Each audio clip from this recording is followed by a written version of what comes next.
Parenthood is suing the state of South Dakota. The abortion provider wants to stop an executive order that would require a woman to make an in-person visit to a medical professional to receive a second dose of abortion pills. The state's new rule is expected to take effect by month's end. Well, a new project aims to look into the Biden administration and lawmakers who support, quote, radical left policies. The Heritage Foundation's Conservative Oversight Project launches today and will provide oversight to all levels of government.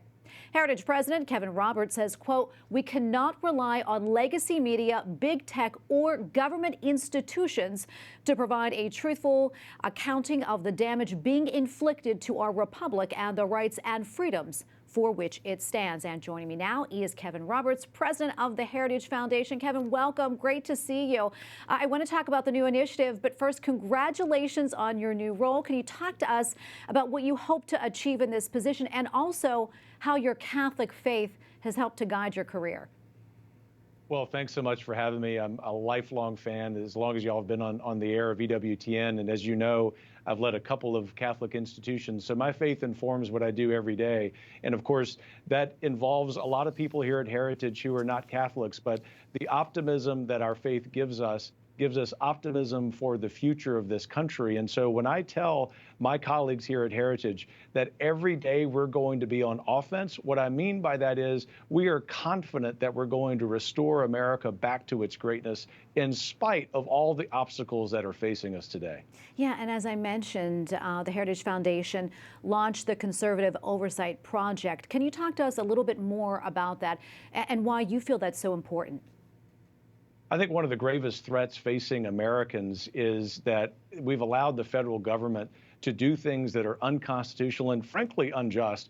And so part of our being on offense every day on behalf of the American people is being based here in Washington, D.C., sort of behind enemy lines, if you will, putting the executive branch, the legislative branch on notice that if they step out of bounds of the Constitution, out of bounds of the natural law, that Heritage is going to call a spade a spade. We don't care who they are. We don't care what the offenses are. We are going to name names. And we're doing this not to be snarky, not to be jerks, but for righteousness. It is really crucial for our rights, for this republic, for the unborn, for that matter, to reveal the abuses that have happened by those in power today. We're going to do that. We're going to propose solutions, and we want to get those investigations behind us so we can advance a positive, conservative set of solutions that allow us to restore this country. Well, today marks 1 year since President Biden took the oath of office. What do you think of his job performance so far? Well, look, I pray for President Biden every day. I respect him and his office.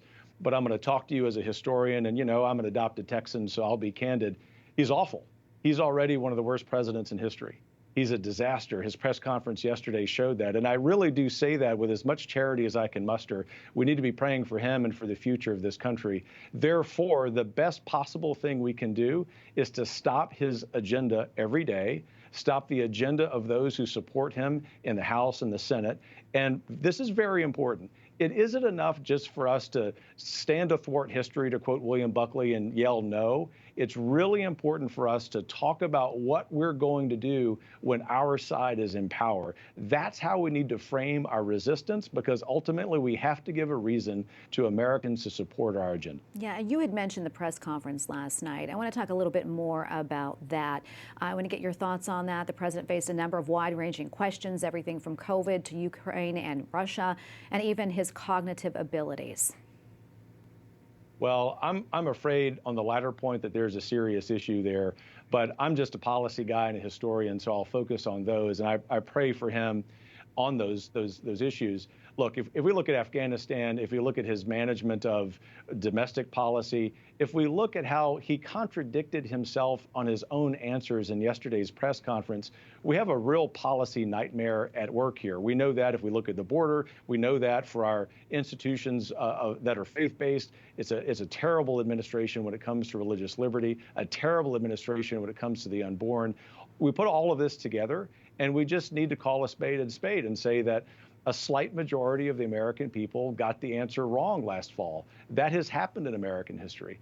But what has also happened in American history is that we recognize that, we move forward in the next election, and this is really crucial, that those who come into power the next election, they need to govern as conservatives. They actually need to make good on what they tell us they're going to do. And Kevin, before we wrap up, not a whole lot of time left, but I really do want to quickly ask you this question. As you know, tomorrow is the March for Life. I want to know what that means to you and also your organization. The pro-life movement is the single greatest issue in my life. I've led hundreds of students to Washington, D.C. from Louisiana and Texas and Wyoming. It's such a privilege this year just to drive 20 minutes as a family of 6 and be here. It means everything to us, and also everything to us here at Heritage. We'll be hosting a large number of people here with hot chocolate and coffee, giving them some hospitality that unfortunately our mayor in D.C. doesn't want many places to be doing tomorrow. Well, sir, thank you so much for your time. And again, congratulations on your new position. Thanks, and God bless you.